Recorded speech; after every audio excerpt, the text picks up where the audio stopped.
뉴스 정면 승부. 안녕하십니까. 뉴스 정면 승부의 김상호입니다.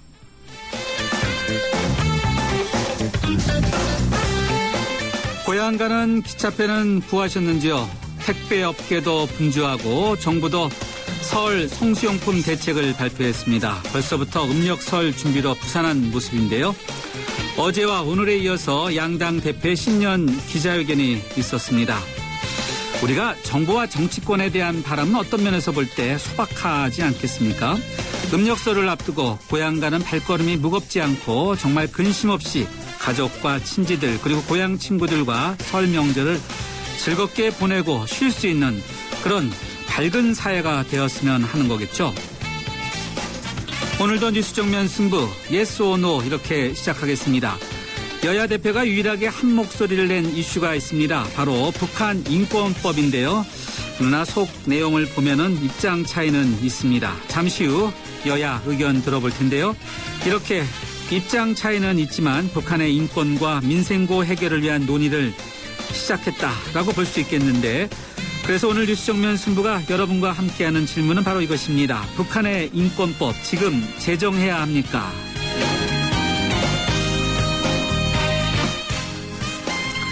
네, 뉴스 정면 승부 yes or no. 오늘 청취자 여러분께 드리는 질문은 북한의 인권법 지금 제정해야 합니까? 입니다. yes 또는 no라고 답하시고 또 의견도 함께 덧붙여 보내주시면요. 방송에서 소개도 해드리고 방송 끝날 무렵에 자체적으로 저희가 집계해서 알려드리겠습니다. 짧은 문자는 50원, 긴 문자는 100원의 유료 문자인데요. 휴대전화 우물정 0945번으로 보내주시거나 그렇지 않으면은 스마트폰 애플리케이션이죠. YTN 라디오 앱 예스라는 이름인데 예스로 듣고 계신 분들은 게시판에 남겨주셔도 되겠습니다. 의견 보내주신 분들 가운데 몇 분 뽑아서 세계 지성인의 필독지 월간 누몽드 디플로마티크 6개월 구독권과 맥스무비 영화 예매권을 보내드리도록 하겠습니다. 1월 14일 화요일 뉴스 정면 승부 문을 열죠.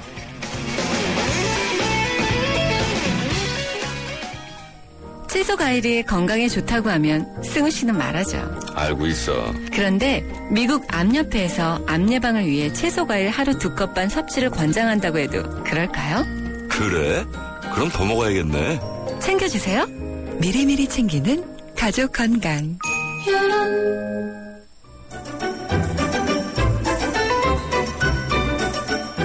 친절한 숙현 씨의 까칠한 뉴스. 네, 뉴스 정면 승부 1라운드 친절한 숙현 씨의 까칠한 뉴스로 시작하죠. 이숙현 칼럼니스트 나오셨습니다. 안녕하세요. 안녕하세요. 오늘 뉴스 정면 승부 yes or no 청취자 여러분과 함께하는 질문은 북한 인권법 지금 제정해야 합니까? 이것이죠. 네, 북한에 대한 인권법. 네, 제가 그렇습니다. 의의라고 그랬는데 북한에 대한 인권법이 지금 필요한가? 바로 이것이 여러분과 함께하는 질문입니다. 철도 노조 관련 속보 한번 먼저 짚어보죠. 김명환 위원장 등 철도노조 지도부가 조금 전 경찰에 자진 출두했죠? 그렇습니다. 예고했던 대로요. 김명환 위원장 등 철도노조 핵심부 13명이 조금 전 경찰에 자진 출두했습니다. 그런데 이게 그렇게 쉽게 이루어진 건 아니었습니다. 오늘 오전부터 그 민주노총 앞에 대기 중이던 경찰 병력을 두고 양측이 충돌하면서 철도노조 간부들은 출석을 한때 보류한 바가 있었습니다. 예정대로라면 그 민주노총 사무실 앞에서 지도부들이 참여하는 집회를 개최한 이후에 경찰에 자진 출석한다 이런 계획이었는데요. 집회 도중에 경찰이 지도부에 대한 체포영장 집행을 시도하면서 몸싸움이 벌어진 겁니다. 어쨌든 오늘 뭐 보시면 알겠지만 여전히 지난한 싸움이 상당히 오래 갈 것 같습니다. 네. 철도노조 지도부에 대한 또 징계 문제 이런 것도 남아있지 않겠습니까? 네네. 네. 이번에는 새누리당 황우여 대표가 신년 기자회견을 가졌다는 소식 좀 살펴보죠. 오늘 했죠? 그렇습니다. 황우여 새누리당 대표는요. 오늘 오전에 예정대로 신년 기자회견을 가졌습니다. 이 자리에서 여러 가지 얘기가 있었는데요. 무엇보다 관심을 끌었던 거는 그 지방 파산 제도였습니다. 지방정부의 만성적인 재정 불안 그리고 부채 누적 문제를 해결하기 위해서 책임성을 높이는 지방 파산 제도를 심도 있게 검토하겠다 이렇게 밝힌 겁니다. 황우여 대표는 그러면서 100조 원이 넘는 지방 지방정부 부채 그리고 72조 원이 넘는 지방 공기업 부채도 더는 묵과할 수 없는 상황이라면서 이제 부채와의 전쟁을 치러야 된다 이렇게 얘기를 하기도 했습니다. 또 여야가 공방을 벌이고 있는 문제죠. 바로 기초의원 공천 폐지 여부에 대한 언급이 시작 전부터 관심을 모았는데요. 그 개방형 예비 경선 오픈 프라이머리라고 하죠. 이것을 여야가 함께 입법화하는 것을 제안한다고 밝혔습니다. 사실상 공천 폐지를 안 한다 뭐 이런 뜻이겠죠. 대선 당시에는 기초자치단체에 대해서 공천 폐지를 하겠다 이런 입장이었던 거 아닌가요? 예, 여야 할 거 없이 다 네. 약속을 했다가 지금 파기하고 있기 때문에 야권에서는 이거는 공천 폐지를 안 하기 위한 물타기다 이렇게 비판을 하고 있는 네. 겁니다. 네. 야권 연대를 겨냥하는 발언도 나왔다고요? 어떤 내용이죠? 예, 새누리당의 트라우마는 아마 지난 2010년 지방선거일 것 같습니다. 당시 야권 연대로 인해서 패배한 기억이 있기 때문인데요. 그 때문에 견제가 심할 수밖에 없습니다. 황우여 대표는 일단 신당을 지금 추진하고 있는 무소속 안철수 의원 측에 대해서 이런 얘기를 했습니다. 같은 높이의 연대라면 당을 하나로 하는 게 옳고 다른 것의 연대는 후유증이 크다면서 정책 연대가 아니라 선거만을 위해서 연대하는 것은 금단의 사과다 이렇게 경고를 하기도 했습니다. 새누리당은 지난 총선 그리고 대선에 잇따라 승리했지만 아무래도 승리의 기억보다는 이 패배의 기억이 더 오래가는 것 같습니다. 민주당 등 야권의 반응은 어떻습니까? 일단 민주당은 그 대통령의 심기 경호용이다 이렇게 실망스럽다 뭐 이런 반응을 보이고 있습니다. 여담이지만 이 심기 경호라는 말은 검찰이 지난해 정상회담 대화록 수사와 관련해서 당시 문재인 의원을 소환했을 때 야권에서 나왔던 말이기도 합니다. 일단 민주당 박용진 대변인은요. 이런 얘기를 했습니다. 지나치게 청와대에만 초점을 맞춰서 국회 제1당으로서의 초점을 잃은 한마디로 박근혜 대통령 신년사의 하위 버전에 불과하다 이렇게 비판을 했습니다. 안철수 의원 측의 금태섭 대변인도 이런 얘기를 했습니다. 구체적인 해법을 제시하기보다는 대통령이 던져준 숙제에 대한 모범 답안을 내는데 급급했다는 인상을 지울 수 없다 이렇게 비판을 했고요. 정의당의 김재남 대변인은 대통령 불통의 재탕 반복에 불과하다면서 비난을 이어갔습니다. 이번에는 우리 뉴스 정면 승부가 청취자 여러분과 함께하는 yes or no 질문. 북한에 대한 인권법, 북한 인권법 지금 제정해야 합니까? 이건데 이 문제와 관련해서 최경환 원내대표가 북한 인권법 이번 임시국회에서 통과시켜야 한다 이렇게 주장했다고요? 그렇습니다. 지금 뭐 새누리당 지도부가 다 2월 국회에서 통과시켜야 된다 이런 얘기를 하고 있는데요. 어제 김한길 대표가 북한 인권법을 추진하겠다고 하고 여기에 대해서 새누리당이 환영 입장을 밝히면서요. 좀 속도가 나는 그런 분위기입니다. 최경환 원내대표는 오늘 원내대책회의에서 김한길 대표가 전향적인 입장을 밝힌 거에 대해서 환영을 한다 이런 입장을 밝히면서요. 현재 국회에 계류 중인 북한 인권법의 2월 국회 통과를 위해서 여야가 머리를 맞대고 노력해야 된다 이렇게 강조를 했습니다. 그런데 서로 여야 간의 접근 방식이 워낙 커서요. 2월 통과를 속단하기는 어려울 것 같습니다. 이와 관련해서 일각에서는 여야 모두 지방선거용으로 이 법안을 추진하고 있다 이런 시각도 있나 봐요. 예, 분명히 뭐 그런 어떤 포석도 없지 않아 있을 겁니다. 6월 지방선거에 대비한 정략적 차원의 주도권 경쟁이다 이런 분석도 일각에서 나오고 있습니다. 일단 민주당 입장에서 보시면요, 그 지방선거 전에 이른바 여권의 종북 공세를 차단하기 위한 전략이었을 수도 있다 이런 분석이 나오고 있습니다. 특히 북한의 장성택 처형 이후에요. 북한 인권에 대해서 국민 여론이 극히 악화된 것도 사실이고요. 민주당으로서는 이것을 의식하지 않을 수 없었을 겁니다. 반대로 새누리당 입장에서는요. 이른바 종북몰이 그리고 민주당의 소극적인 대북 입장 등을 최대한 강조하면서 그동안 어느 정도 표심을 얻은 것도 사실입니다. 그런 의미에서 민주당의 북한 인권법 제안은 약간 좀 허를 찔린 그런 느낌이었을 수도 있습니다. 그래서인지 어제 오늘 새누리당 주요 인사들은요. 형식적인 내용이 아니라 실질적인 내용에 합의를 해야 된다 이렇게 얘기를 하면서 민주당을 누차 압박하고 있는 그런 모양새입니다. 여야가 내용면에서는 차이가 있다는 거죠. 그러니까. 그렇습니다. 네. 같은 인권이지만요. 예. 네. 이름은 같지만 네. 내용은 다르다. 네. 네. 이와 관련해서는요. 정면승부 2라운드에서 여야 의원 차례로 연결해서 좀 더 자세히 들어보도록 하고요. 다음에는 삼성 관련 소송 문제 좀 짚어보죠. 이 대기업의 집안 싸움인데 삼성 이맹희 씨가 삼성 에버랜드에 대한 청구를 취하했다고요? 어떤 내용이죠? 네, 고 이병철 삼성그룹 선대 회장의 상속 재산을 두고 장남 이맹희 씨와 이건희 삼성전자 회장의 소송을 벌이고 있죠. 이런 가운데 이맹희 씨가 삼성 에버랜드에 대한 청구를 취하하겠다고 밝혔습니다.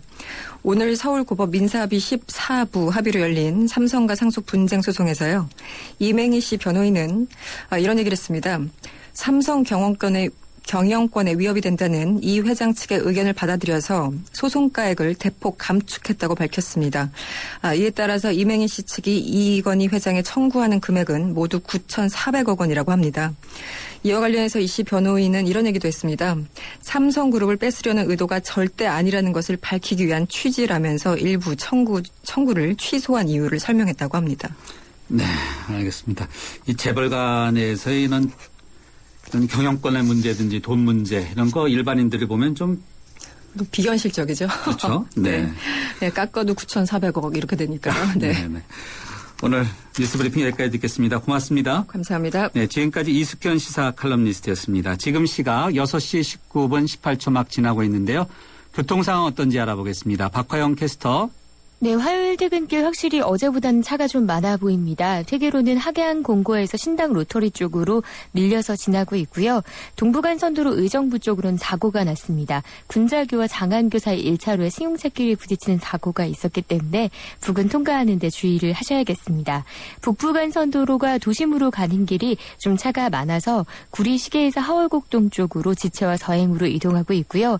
강변북로 일산에서 구리 쪽으로는 한강대교와 동작대교 사이 1차로에서 공사를 하고 있습니다. 안 그래도 차가 많은데 공사 때문에 조금 더 밀려서 서강대교에서 동작대교까지 속도가 떨어집니다.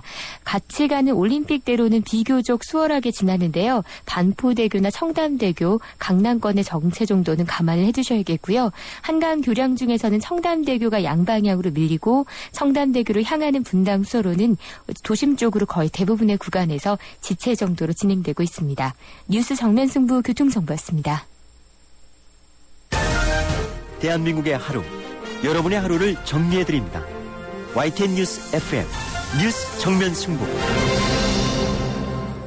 네, 뉴스 정면 승부 1라운드 첫 번째 정면 인터뷰 함께 하시겠습니다. 어린 시절에는 보통 꿈이 많죠. 이것도 하고 싶고 저것도 하고 싶고 또 남들이 하는 것 보면 또 그것도 하고 싶고 그런데 청취자 여러분도 그러셨죠? 그런데 요즘 공무원을 꿈꾸는 젊은이들이 크게 늘고 있다고 합니다. 서울 노량진 공무원 시험 학원가에는 이미 이곳에 명물이 된 2,500원짜리 컵밥을 먹고 무릎 나온 추리닝 차림의 이른바 공시족들로 넘친다고 하는데요. 특히 9급 공무원의 경우는 유명 대학 졸업자가 눈높이를 낮춰서 도전하기도 하고 불안한 직장을 다니다가 그만둔 젊은이들도 많이 이렇게 경쟁에 뛰어들기 때문에 경쟁률이 대단하다고 하는데요. 이렇게 공무원을 꿈꾸는 이유가 무엇인지 먼저 현재 9급 공무원 시험을 준비하고 있는 이미선 씨 연결해서 이야기 들어보도록 하겠습니다. 이미선 씨 안녕하세요. 안녕하세요. 네, 반갑습니다. 현재 어느 학과를 전공하셨고 또 고시 준비는 언제부터 시작하셨습니까? 네, 저는 토목을 전공했고요. 네. 제가 졸업하고 나서 바로 준비를 시작해서 한 1년 반 정도 됐습니다. 1년 반이요. 토목과 나오셨으면 9급 공무원 이쪽에도 토목과에 해당하는 직종이 있나 보죠? 네, 토목직 공무원이 있어요. 아, 토목직 공무원. 네. 네. 지금 시험 몇 번 보셨습니까? 저는 한 번 봤어요. 한 번이요? 작년에요? 네, 작년에 시험 한 번 봤었어요. 아, 그때 경쟁률이 어느 정도였습니까? 이제 공무원 시험이 1년에 3번 정도 있는데요. 네.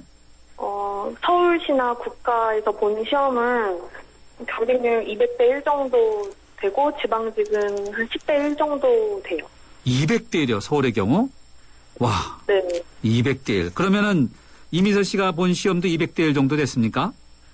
네, 제가 본 시험도 200대 1이었어요. 아. 지금 떨어지신 거죠, 그 당시에? 네, 국가직 시험하고 서울시는 떨어졌어요. 아. 보통 몇 번 정도 시험 보면서 합격하는 경우가 주변에 있습니까? 대부분 저희 직렬의 경우에는 네. 2년 정도 준비하시고 일반 행정직 준비하시는 분들은 3년 정도 공부하시는 것 같아요.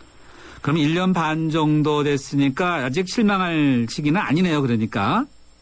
네. 네, 용기를 내시고 자, 9급 공무원이 되고 싶다. 이유가 뭐죠?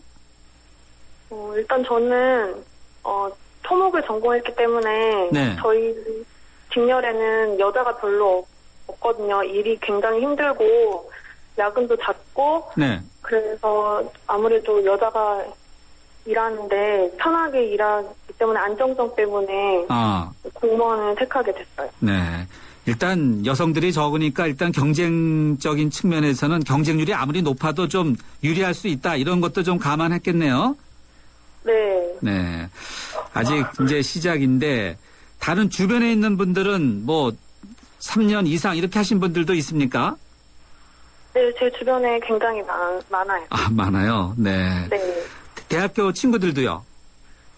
대학교 친구들도 아무래도 졸업하신 분들도 그렇고 일이 굉장히 힘들고 월급도 적고 그러다 보니까 네. 일을 하시다가 공무원 준비하시는 분들이 되게 많이 있으신 것 같아요. 아, 일반 민간 회사에 들어갔다가 다시 고시로 들어온다 이거죠? 네, 그런 분들이 제일 많은 것 같아요. 공무원 준비하시는 분들 중에서. 이게 경쟁이 치열하면 하루 종일 이 공부를 해야 될 것 같은데 시간도 모자라고 하루 일과 보통 어떻게 보내세요? 저는 아침에 5시 반 정도에 일어나서 새벽이요? 오, 네, 네네. 5시 반에 오. 일어나서 아침에 7시에 아침 강의 듣고 네, 그다음에 독서실 가서 계속 공부하고 강의 있으면 강의 듣고 네. 밤 11시까지 밤 11시까지 공부해요. 일어나서 학원 갔다, 독서실 왔다, 네. 다시 독서실 갔다, 학원 갔다, 왔다 갔다 하는 거네요? 네, 계속 왔다 갔다. 아, 네. 네. 힘드시겠어요. 네. 이미선 씨는 집안에서 지원을 잘 해주십니까? 좀 힘내라, 계속해서 공부하라. 이거 언제까지 또 가능할지 그런 것도 걱정이 될 것 같은데요. 네, 아무래도 다른 공부하시는 분들도 마찬가지고 부모님이 지원해 주시는 경우가 대부분이기 때문에 네. 저는 올해까지만 생각하고 있어요. 올해까지. 아, 올해는 꼭 붙어야 되겠네요. 네. 다음 시험 언제예요? 일단 올해 시험은 4월 달에 한 번 있고 6월 달에 2번 있어요. 네, 알겠습니다. 4월 달에 꼭 합격하시기 부탁합니다. 네, 저희가 기원할게요. 감사합니다. 네, 좋은 결과 있으시기 바랍니다. 지금까지 9급 공무원 시험을 준비하고 계시는 이미선 씨 만나봤습니다. 네, 이번에는요, 한국사회문제연구원의 현택수 원장 연결해서 참, 이 공무원 왜 이렇게 열풍인지 이야기 들어보도록 하겠습니다. 현 원장님 안녕하세요. 네, 안녕하십니까. 저희가 앞서 9급 공무원 토목 직렬 이렇게 이제 시험 공부하시는 분의 이야기를 들어봤는데 네. 공무원 시험이 200대 1이라고 하네요. 네. 이 정도로 이렇게 경쟁률이 높아졌습니까? 예. 뭐 경쟁률뿐만이 아니라 사실 실제적으로 젊은이들이 많이 시험 보는 젊은이들이 많이 증가하고 있습니다. 네. 2012년도에 15만 명에다가 작년에 20만 명, 또 올해는 이제 더 많겠죠. 아마도 이렇게 많아지는 이유는 네. 취업난 때문이라고 보고 있습니다. 취업난이요. 예, 이거 웬만한 대학을 나와서도, 심지어 유명 대학을 나와서도 취업하기 힘든 상황, 네. 또 비정규직이 증가하고 있는 이런, 요즘의 힘든 경제난 속에서 안정된 직장을 원하는 그런 네. 이제 젊은이들이 많이 늘어나고 있는 것이죠. 네. 물론 30, 40대도 상당수 있다고 합니다. 아, 30, 40대에도 다시 리턴해갖고 시험을 본다는 거죠? 예, 조금 아까 어느 학생이 인터뷰도 네. 있었지만은, 예. 일반 직장 다니다가, 네. 아무래도 이런 사기업은 이제 경쟁도 좀 심하고, 또 그렇죠. 정년 보장도 안 되고요. 네. 그러다 보니까 아무래도 좀 적게 벌고 좀, 자기 시간도 갖고, 이제 그러한 삶을, 일종의 삶의 가치관, 직업관이 좀 바뀌는 거죠. 바뀌었다. 그런 사람들이 이제, 네. 좀 뒤늦게, 30대 후반에서도 이렇게 네. 공무원 시험으로 합류하는 경향이 있습니다. 네, 예전에는 9급 공무원 그러면은 혹시 계신 분들은 좀 죄송합니다만 이렇게 좀 답답하다. 그런 이야기가 많지 않았습니까? 네. 안정적이지만요. 좀 답답하다. 때로는 네. 좀 또 요즘도 사실 그래요. 어떤 때는 뭐 잘 모르시는 분들은, 옛날 분들은 뭐 좀 이렇게 능력 없는 사람들이 뭐 이런 거 준비하는 거 아니냐, 뭐 야망도 없고 뭐 네. 그렇게 뭐 옛날에는 좀 비하하신 분이 계셨는데 요즘은 안 그래요. 완전히 예. 세대가 바뀌었죠. 네. 네. 세대가 달라졌어요. 그래서 사실 또 뭐 아무도 취업하기 힘들고 또 뭐 학력이나 학벌 차별 없이 그래도 좀 공정하게 네. 또 능력 인정받을 수 있는 분야가 또 공무원 아닌가. 그래서 이렇게 많이 몰리고 있죠. 네. 62세 정년 보장이 되고. 예. 박근혜 정부가 출범한 이후엔 창조경제, 창의적인 인재 이렇게 강조하고 있지 않습니까? 네. 이것과는 공무원 열풍 좀 완전히 다른 것 같아요. 역행하는 것 같아요. 예, 아무래도 공무원은 좀 안정적인 직업이기 때문에 이런 유능한 인재들이 공지로 간다면은 사실 패기와 도전 정신으로 어떤 창조적이고 혁신적인 이런 그 직업 분야에서 부가가치를 많이 만들어야 되는데 그거하고는 좀 거리가 좀 있죠. 그래서 네. 국가 산업이나 경제적인 측면에서 보더라도 좀 문제가 있습니다. 그래서 이 창조와 혁신은 예. 안정보다는 좀 다소 불안정한 상태에서 네. 더 발전하고자 하는 이제 그런 데서 이제 추동력을 갖는 것인데 네. 이렇게 안일함과 안정만을 추구하는 공무원 그 응시생들의 정신 태도에서는 사실 창조적 미래가 좀 부족하다고 볼 수 있겠죠. 네. 앞으로 이 공무원 연금도 뭐 전면 개혁한다는 등 그렇죠. 뭐 얘기 나오고 네. 있는데요. 예. 뭐 어떤 상황이 뭐 얼마나 바뀔지 모르겠지만 그래도 다른 직종보다는 안정성 때문에 많은 사람들이 지원하는데 사실 우리나라 창조 경제하고는 좀 배치되는 이제 그러한 경향을 볼 수 있겠습니다. 네, 공무원 분들은 좀 섭섭하게 들으실지 모르겠지만 어찌됐든지 간에 일단 이제 안정성 여기를 위주로 해서 지갑을 택하면서 공무원 시험 열풍인데 박근혜 정부가 청년들의 일자리를 위해서 노력은 하고 있지만은 좀 부족하지 않은가 이런 지적도 있는데 어떤 정책에 좀 더 추가로 나와야 한다고 보시는지요? 예, 뭐 전문인들이 그렇게 공무원을 안정적으로 본다면 사실 공무원 조직도 좀 변화할 필요가 있습니다. 거기도 이제 능력과 이제 경쟁 시스템을 좀 도입해서 보다 이제 공무원들도 좀 능력이 있고 또 경쟁하면서 생산성 높은 이제 그러한 조직으로 변화한다면은 예. 좀 현재 같은 추세는 좀 달라지겠죠. 네, 알겠습니다. 공무원 시험에 대한 열풍 문제 한국사회문제연구원의 현택수 원장과 이야기 나눠봤습니다. 원장님 말씀 고맙습니다. 네, 수고하십시오. 현대자동차 오너들의 휘파람 소리가 커진다. 난 주유. 난 쇼핑. 난 보험. 난 커피. 난 자동차 바꿔야겠다. 블루멤버스 포인트로 원하는 대로 시작합니다. 자동차에서 라이프까지 블루멤버스. 자세한 내용은 홈페이지 참조. 놈이라고 깎아주시는 겁니까 지금? 아 굶게 이 정도 피자면 강남필인디. 아 우리 돈 많아라. 점심엔 5,900원 맞습니다. 스마트 런치 진짜로 피자가 5,900원. 점심이 기다려지지 않니? 그니까 피자 앤모어 피자 헛. 네, 오늘 뉴스 정면 승부가 여러분과 함께하는 yes or no 질문은 북한 인권법 제정 지금 해야 합니까?인데요. 8900님은 yes, 인간이 누려야 할 것 중 제일 기본적 권리는 인권입니다. 북한 주민의 인권법은 무조건 제정해야 합니다. 또한 통일 시대를 대비하기 위하여 꼭 필요한 조치이고 같은 민족의 더 나은 삶을 지지한다는 의미로서도 꼭 필요하다고 생각합니다. 라는 의견 주셨고요. 또 다른 분 8498님은요. 노입니다. 지금 장식처럼 법을 만들기보다 북한 인권을 지켜주면서 통일을 위한 정책을 다듬는 것이 중요하겠지요. 라는 의견 보내주셨습니다. 휴대전화 우물정 0945번으로 여러분의 의견 기다리고 있습니다. 1라운드 여기서 마무리하고요. 2라운드에서 뵙겠습니다. 2014 YTN 연중기획 함께하는 미래 창조 대한민국 2014년에 새롭게 준비하는 시민들의 한 해 소망입니다.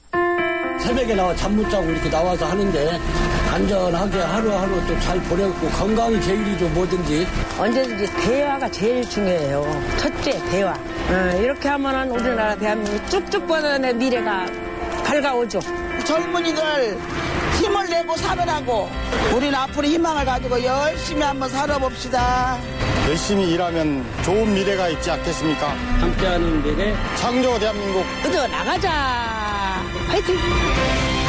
2014 YTN 연중기획 함께하는 미래 창조 대한민국 YTN 라디오와 함께합니다. 살아있는 뉴스 깨어있는 방송 한국의 뉴스 채널 YTN 뉴스 FM. 그는 거리의 시인이었다. 어디에도 나는 허용되지 않았다. 나는 최악이었다. 우리들 오직 그것만이 주문의 권력이 되었다. 캄캄할수록 더욱 영롱하게 빛나는 시인 고은의 미래. 내일 저녁 7시 10분 뉴스 정면 승부에서 만나실 수 있습니다. 네, 뉴스 정면 승부 2라운드 문을 열죠. 조금 전 들으신 신앙송이 고은 시인의 직접 그 육성입니다. 고은 시인께서 이렇게 신앙송 함부로 하지 않는데요. 저희 뉴스 정면 승부가 마련한 겨울 특집 한국의 미래를 말한다. 내일 바로 고은 시인과의 인터뷰가 준비되어 있습니다. 그리고 두 번째 정면 인터뷰는요. 북한 인권법에 대해서 여야 입장을 차례로 들어보도록 하겠습니다. 잠시 뒤에 뵙겠습니다. 미안해 깎아주지 못해서 실로가 이름으로 깎아줄 테다. 하지만 11번가로 가면 다양한 할인에 마법으로 모든 걸 깎아줄 테야. 카드 할인, 포인트 할인, 쿠폰 할인, 모바일 할인. 시스타와 함께 할인의 마법은 계속된다. 11번가. 도전해보고 싶은 유럽 탑10 개표 결과입니다. 프라하 스카이다이빙, 알프스 캠핑 등 쟁쟁한 경쟁자를 누르고 1위는 의외인데요. 내가 사랑한 유럽 탑10. 투표 결과는 travel.koreaneer.com에서 대한항공 유럽 11개 도시 최다 노선 운항. Excellence in flight. Korean Air. 네, 뉴스 정면 승부 2라운드 두 번째 정면 인터뷰 하겠는데요. 하기 전에 뉴스 속보부터 좀 전해드리겠습니다. 네, 배임과 횡령 등의 혐의로 구속영장이 청구된 이석채 전 KT 회장에 대해서 구속 전 피의자 신문이 당초 예정보다 하루 늦춰진 내일 열릴 것으로 보입니다. 이석채 회장이 내일 변호인을 통해서 법원의 영장 심사에 임하겠다는 의사를 검찰에 전해왔습니다. 그리고 앞서 저희가 뉴스 브리핑에서 전해드렸었죠. 철도노조 지도부 관련 속보. 당초 오늘 오전에 경찰에 스스로 출두하기로 했던 철도노조 지도부가 경찰의 체포 시도에 반발하다가 출석 의사를 밝힌 지 6시간 만에 전원 자진 출석했습니다. 김명환 노조위원장 등 핵심 지도부 11명이요. 오늘 오후 5시 10분쯤에 파업 중단 위에 몸을 숨겨왔던 민주노총 본물 건물을 빠져나서 경찰에 이렇게 자진 출두했다는 소식 들어와 있습니다. 네, 두 번째 정면 인터뷰 이어가겠습니다. 어제 민주당의 김한길 대표 그리고 오늘 새누리당의 황우여 대표가 신년 기자회견에서 공통적으로 언급한 이슈가 하나 있습니다. 바로 북한의 인권법인데요. 황 대표는 이번 임시국회에서 여야 합의로 통과되기를 기대한다. 이런 입장을 밝혔는데 양당 대표가 뜻을 모았으니 처리가 쉬울 것 같다라는 생각이 들지만요. 언뜻. 그러나 자세히 들여다보면 북한 인권법 안에 담기는 내용에는 여야가 차이가 크게 있습니다. 북한 인권법을 발의한 여야 의원들 차례로 만나서 이야기 들어보도록 하겠습니다. 먼저 새누리당의 조명철 의원 전화로 연결됐습니다. 조 의원님 안녕하세요. 안녕하십니까. 네. 자, 여야 대표가 북한 인권법에 대해서 한 목소리를 낸 거 상당히 이례적인데 조 의원님께서 이번 그 여야 대표의 그 신년 기자회견을 보시면서 어떤 생각이 드셨는지요? 예, 두 가지 생각이 막 얽혀서 돌아갑니다. 그러니까 하나는 정말 늦었고 또 늦었지만 네. 지금이라도 함께 만들자고 여야가 처음으로 합의를 하자 네. 이렇게 또 나온 것에 대해서 늦었지만 정말 다행이다. 네.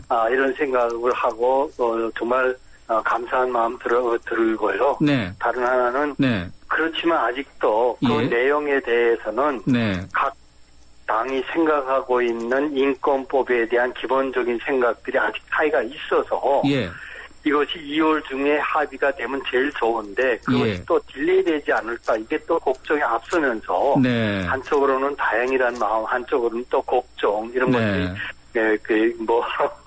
혼재돼서 지금 네. 생각이 복잡합니다. 예. 기대와 우려가 섞이네요. 그러니까. 네. 그렇습니다. 예. 위원님께서 지난해 연말 북한 인권법 처리를 촉구하시지 않았습니까? 그렇습니다. 그러면 지금까지 왜 이렇게 북한 인권법에 대한 논의가 지지부진했다? 그 이유를 뭐라고 보시는지요? 예, 그 각 당이 생각하는 인권법에 대한 입장이 좀 차이가 있습니다. 하나는 네. 기본적으로 민주당 쪽에서는 네. 이 북한을 자극하는 법이 아니냐 이런 생각을 떨치지 않고 있죠. 자극. 네. 그래서 그러니까 이게 북한을 자극하면 네. 오히려 북한 남북 관계가 개선이 어렵고 예. 또 그 더 확대 해석을 하면 한반도의 평화도 어떤 경우 이런 법을 통해서 또 한반도 평화가 또 위협받지 않을까 하는 걱정들을 하는 거죠. 네. 이런 게 하나가 크게 있겠는데 예. 과거에 어떠한 부정한 권력, 독재적인 권력을 자극하지 않고 투쟁하지 않고 맞서 싸우지 않아서 해결된 역사는 없잖아요. 네. 그래서 이번 기회에 민주당이 이거 좀 생각을 바꿔주시면 네. 더 좋은 거고요. 다른 하나는 이게 지금 그 인권법이 잘못 생각하고 있는 부분이 뭐냐면 예. 다른 인도적 지원이나 남북 관계를 그야말로 못하게 하는 그런 네. 법처럼 확대 해석을 하는 부분이 있습니다. 그래서 그런 것들은 잘못 생각한 부분은 이번에 서로가 대화와 소통을 통해서 해결하면 될 것 같고요. 네. 다른 하나는 이게 지금 이 북한 인권법을 주장하고 북한이 인권 문제를 제기하는 시민단체, 네. 개인 이런 분들이 사실은 그 민주당의 인권법 외면과 관련돼서 상당히 비판적인 자세를 많이 취하고 있습니다. 그래서 이게 혹시 인권법이 이게 반야당적인 그 법이 되지 않을까 하는 그런 네. 우려도 있는데 네. 사실은 인권법을 통과시키고 인권 문제에서 한 목소리를 내면 네. 그 문제는 그 반야당적인 행위가 있을 수 없는 그런 부분들이 있습니다. 그래서 이번에 좀 대승적으로 넓게 네. 생각해서 우리 사회 민주화를 위해서 많은 경험을 하신 민주당의 그 인사들이 많지 않습니까? 그래서 예. 그분들이 좀 이 인권 문제에 관련해서는 앞장서서 달라 이런 네. 요청을 하고 싶습니다. 네. 의원님께서 이제 대체적인 여야의 이제 북한 인권법에 관한 차이를 언급해 주셨는데 이 내용적으로 의원님께서도 직접 발의하신 법안도 있지 않습니까? 예, 그렇습니다. 뭐 하나 사례를 들어서 좀 이렇게 비교해 볼 수 없습니까? 좀 더 이해를 좀 더 쉽게 해서. 예. 제가 발의한 걸 말씀을 드릴게요. 하나는 우리가 그 인권 문제를 지속적으로 다루는 사람과 기관이 있어야 되지 않겠습니까? 예. 그래서 이 인권 문제는 국제적인 보편적 가치의 눈으로 봐야 된단 말이죠. 그래서 그런 보편적 가치 눈을 볼 수 있는 기관과 그 기관의 전담자가 있어야 되겠다. 그래서 인권대사 신설 문제가 있고요. 네. 그리고 또 북한의 인권 문제는 우리가 이번에 장성택 처형과 관련돼서 잘 보아오지 않았습니까? 그렇죠. 3심제라고 하는 보편적인 단계도 한 걸칩니다. 그러니까 이게 그 고모부 처형할 때 그러니까 다른 사람 처형할 때는 얼마나 비인권적인 행위를 하겠습니까? 그러니까 이번에 잘 된 사례인데 그래서 인권을 유린하는 때는 인권을 유린하는 기관과 사람이 있습니다. 네. 이 사람들을 처벌하지 않고는 해결될 수 없는 문제다. 그래서 국제형사재판소의 제소권도 가지고 그다음에 인권을 지속적으로 관리하기 위해서 인권 기록 보존서라는 것도 법무부에 만들자 네. 이런 얘기도 있고 그리고 더 중요한 거는 정부가 인권 기본 계획을 만들어서 앞으로 인권 문제를 어떻게 접근하고 이게 관리하고 해결해 나가겠느냐 하는 중장기적인 계획도 세워서 차분하게 접근하는 그런 조항도 였습니다. 그러나 민주당 쪽에서는 예. 기본적으로 인권에서 가장 핵심인 생명권이라는 거 있잖아요. 그렇죠. 그 생명권에 대해서 또 중요하게 그 경제적 결핍. 네. 먹고 사는 거요. 있고 네. 병 들어주고 하니까 이런 쪽에 좀 포커스를 맞춰서 네. 인도적 지원 이런 쪽에 많이 좀 그 조항은 아니었는 것 같습니다. 그래서 좀 이제 절충을 해서, 네. 하면 되고, 제 법에는 그 인도적 지원법이 빠져 있습니다. 아, 그래요? 네. 왜냐하면 그거는 남북 기본, 합의서, 결의협력에 관한 법률, 그리고 우리 정부의 대북 정책의 시기마다 형성되는 상황에 맞는 그런 대북 지원, 협력 이런 것들을 충분히 해낼 수 있기 때문에, 그리고 또 과거에도 모든 정부가 진보 중에 어떤 정권이든 보수적인 정권이든 이 대북 정책의 지원 협력 이런 것들은 정부의 그 재량으로 할 수 있다라고 계속 주장해 왔기 때문에 예. 그 법으로 얼마든지 할 수 있다. 그걸 법으로 그 정책으로 할 수 있다. 그걸 법으로 규정하면 이 기동성 뭐 이런 게 다 문제가 됩니다. 그래서 예. 그거는 포함시키지 않는 것이 또 법이 있기 때문에 이미 네. 그래서 포함시키지 않는 걸로 하려고 합니다. 네. 자, 민주당 법안은 이제 인도적 지원에 이제 방점이 있다라고 이제 언급을 해주셨고, 또 조 의원님이 발의하신 법안에는 이런 인도적 지원은 이제 빠져 있다는 거죠. 남북 지원법에 있기 때문에. 남북 교류협력안에 법률에도 준용해서 할 수 있고요. 네. 그리고 그 법적들에도 정책적으로 긴급 상황이 발생하거나, 네.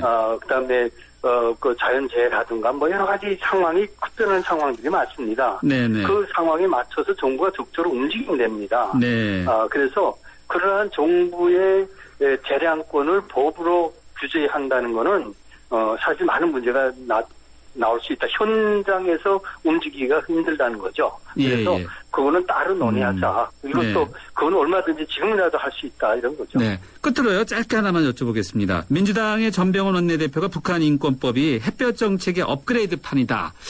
이런 언급을 했는데 이 우쪽으로 클릭한 거라고 봐야 됩니까? 아니면 그대로 민주당이 햇볕 정책을 유지하고 있다고 보시는지요? 저는 그걸 뭐 업그레이드란 말이다 이렇게 표현하고 싶지 않고요. 네.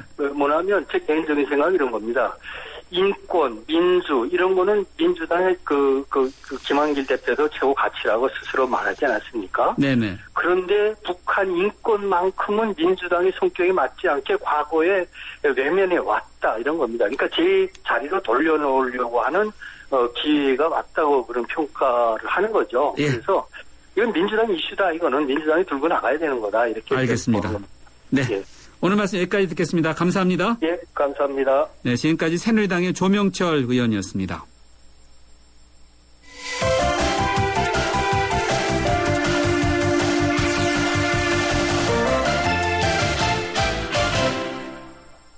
네, 이번에는 민주당의 의견이 어떤지 들어보겠습니다. 북한 인권 민생법을 발의한 민주당의 윤의덕 의원 전화로 연결되어 있습니다. 윤 의원님 안녕하세요.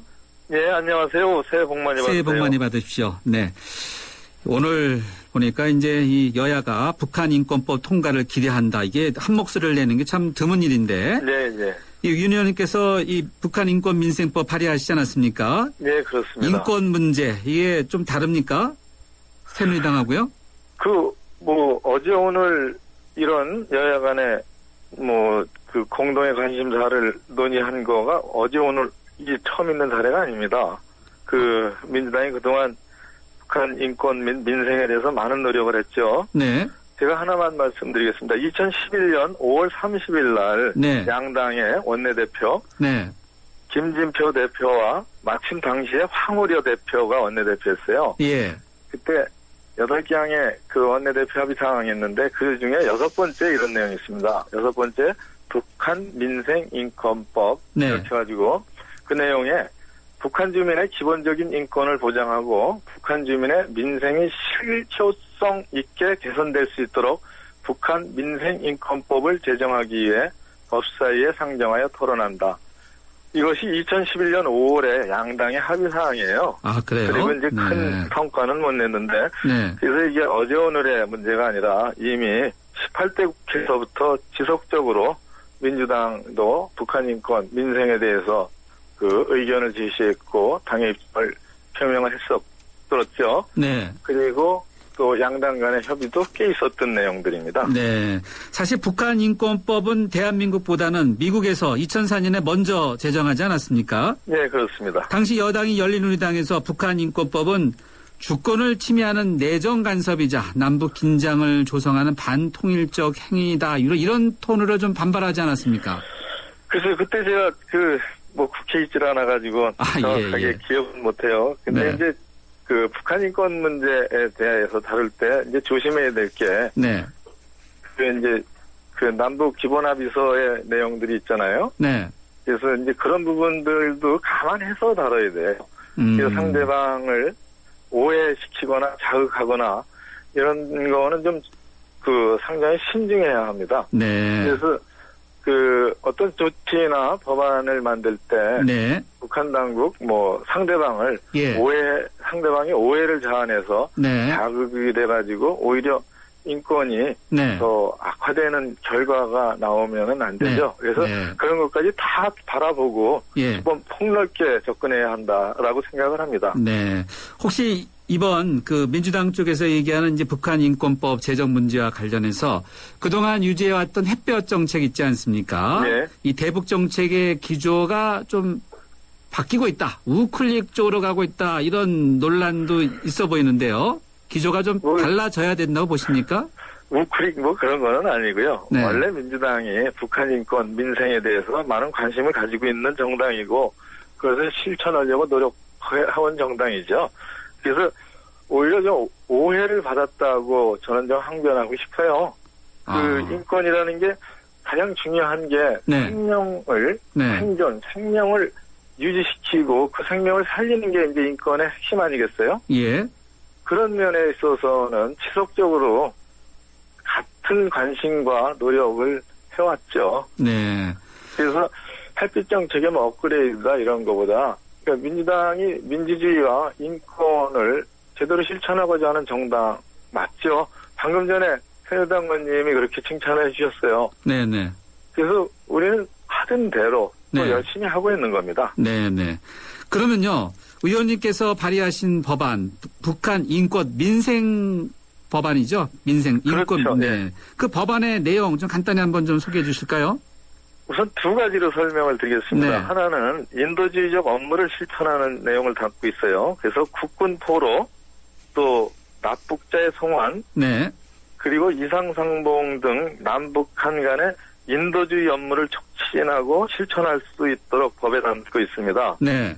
그리고 또 하나는 북한 주민들이 기본적으로 인권 보호와 생활 유지를 해야 되는데 이에 필요한 실질적 도움이 될 수 있게 생명을 유지할 수 있게 식량, 비료, 의약품 그리고 각종 물품을 지원하고 그리고 생활이 될 수 있게 또 의료기기, 기자재, 농기자재 이런 거를 제공하고 이를 교육하는 것을 담고 있는 그런 조항을 가지고 있습니다. 이 부분 하나 더 설명을 하면은 아프리카나 동남아에 우리가 인도주의적 가치와 신념을 가지고 식량이나 의약품이나 물 이런 걸 다 지원하지 않습니까? 그렇죠. 그리고 저도 월드비전에 소속돼서 3명의 아이를 매달 3만 원씩 내는 그런 활동을 하고 있습니다. 이런 것이 인류 보편적인 인권에 대해서 인류 보편적으로 할 수 있는 일들이죠. 그런 것은 상황과 장소에 관계없이 이념에 관계없이 적대적 관계에 관계없이 지원되고 보장돼야 되는 게 진짜 인류적 가치의 인권이죠. 저희는 그렇게 생각하고 있는 겁니다. 인권의 핵심 중에 핵심은 바로 이제 생명권 여기에 이제 방점을 좀 두시고 있다라는 설명을 해주셨는데 새누리당의 경우는 앞서도 이제 조명철 의원이 설명을 해주셨는데 장성철, 처형 이런 것도 관련해서 보면 정치범 수용소, 탈북자, 구금, 고문 이런 국가기관에 의한 개인의 존엄성 침해 이런 것에 좀 더 방점이 있고 또 이것을 해결하는 데 목표를 두고 있는데 어떤 의견이신지요? 저는 민주당도 마찬가지고 저는 국가기관에 의한 무고한 사람들을 억압하고 생명을 위협하고 생명마저 앗아가는 그런 일은 국가폭력이라고 생각을 합니다. 그런 거는 있을 수 없고 그런 것은 제한되고 못하게 해야죠. 그거 자체는 인류의 보편적 가치라고 생각을 합니다. 한데 이런 부분은 하나 더 짚어봐야 돼요.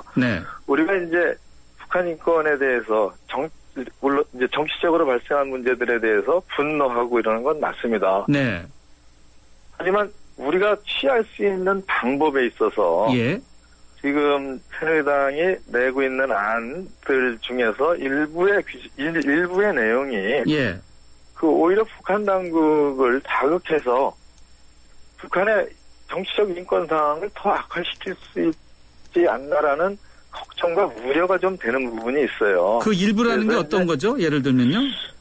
일례로 이제 북한 인권 기록 보존소라는 내용이 있어요. 북한 인권 기록 보존소 설치라는 거죠? 새누리당 의원님이 내신 안 중에서 내용 중에 이제 그런 게 있죠. 네. 이 부분은 이제 독일이 이제 통일되기 전에 독일에 이제 짤스 기터 기록 보존소라는 게 실제 있습니다. 이거를 좀 벤치마킹한 내용이긴 한데 이런 내용이죠. 독일에서 베를린 장벽을 통해서 탈출하는 동독 주민에 대해서 총격을 가했어요. 예. 그 동독 군인과 그렇게 총격을 가한 동독 군인 그리고 동독 권력자들에 대해서 형사 처벌을 목적으로 그 행위 파악을 하기 위해서 만든 거였죠. 네. 기록 보존소라는 게 이제 특수한 상황입니다. 독일의 특수한 상황이죠. 근데 지금 현 시점에서 우리가 이것을 법에 담는다면 북한하고는 사실 화해 협력하는 방향으로 가고자 하는 게 우리 박근혜 대통령의 한반도 신뢰 프로세스 아니겠습니까? 그렇죠. 네네. 그런데 지금 이 시점에서 이걸 법에 담아서 명문화하면은 북한 당국을 오해시키고 또 자극할 수가 있어요. 네. 물론 이런 것이 서로 여야 간의 협의를 해볼 수는 있습니다. 네. 지금도 통일부에서 이와 유사한 통일부 차원에서 이런 연구 사업이나 이런 건 해요. 네. 이런 차원으로 좀 법제화하는 것까지는 현실적으로 맞지 않다. 당국의 오해를 불러일으킬 수 있는 부분이 있다고 저는 또 민주당은 좀 우려하는 겁니다. 하여튼 같이 협의해 볼 수가 있죠. 알겠습니다. 그런 문제까지 저희가 또 의견을 내면서 같이 협의할 수 있다고 생각을 합니다. 네. 여쭤볼 게 많은데 북한 인권법은 이 정도 하고요. 끝으로 짧게 한 가지만 더 여쭤보겠습니다. 의원님께서 정치개혁 특위위원이시지 않습니까? 네, 그렇습니다. 오늘 황우여 대표가 기초선거 정당 공천제 폐지의 대안으로 개방형 국민참여 경선제를 입법하자라고 이렇게 민주당에 제안했는데 이거 받을 수 있습니까? 정직하지 않은 제안이라고 생각합니다. 국민들께 우리가 숙제로 받고 있는 거는 기초선거에서 정당 공천제를 폐지하라라는 숙제를 받고 있는 거고 지난 대선에서 박근혜 후보 그리고 문재인 후보, 안철수 예비 후보까지 다 기초선거에서 정당 공천제를 폐지하겠다고 약속을 했습니다. 네. 국민들이 지금 답을 바라시는 거는 이 약속을 지킬 거냐 말 거냐에 대한 답을 내놓으라고 국민들이 지금 눈을 크게 뜨고 지켜보고 계시죠. 그런데 오늘 여당의 대표께서는 숙제를 자기가 바꿔가지고 엉뚱한 숙제를 스스로 내놓고 이걸 풀어보자라고 제안을 한 거예요. 여기까지 들어야 되겠네요, 의원님. 좀 엉뚱한 제안을 하셨다고 생각을 합니다. 네, 알겠습니다. 여기까지 듣도록 하겠습니다. 고맙습니다. 예, 감사합니다. 네, 민주당의 윤유덕 의원이었습니다. BMW 엑스드라이브가 알려드리는 교통정보 김유리입니다. 갑작스런 폭설로 도로 곳곳이 빙판길입니다. 교통안전에 당신에게 날씨는 두려움입니까? 즐거움입니까? 어떤 상황에서도 지능적으로 대응하는 BMW 엑스드라이브. 드라이빙의 즐거움은 계속됩니다. 하이마트 무한만족팀. 좋은 아이디어 없나? 그렇다면 하이마트 신년 축하 사은 대잔치. 풍성한 사은품과 최고 200만 원 캐시백, 최고 24개월 카드 혜택을 1월 10일부터 26일까지. 자세한 내용은 매장에 문의하세요. 전자제품 살 땐 하이마트로 가요. 베스트샵. 소치의 감동부터 브라질의 열기까지 LGTV로 바꾸시면 더욱 생생해집니다. 울트라 HD TV, OLED TV, LED TV 구입 시 최대 200만 원 캐시백 혜택을 드립니다. 2월 23일까지 행사 제품의 하나입니다. 자세한 내용은 베스트샵 홈페이지 참조. 전자제품 쇼핑은 베스트샵에서. 네, 주요 뉴스 들으시고요. 저는 3라운드에 다시 찾아뵙겠습니다.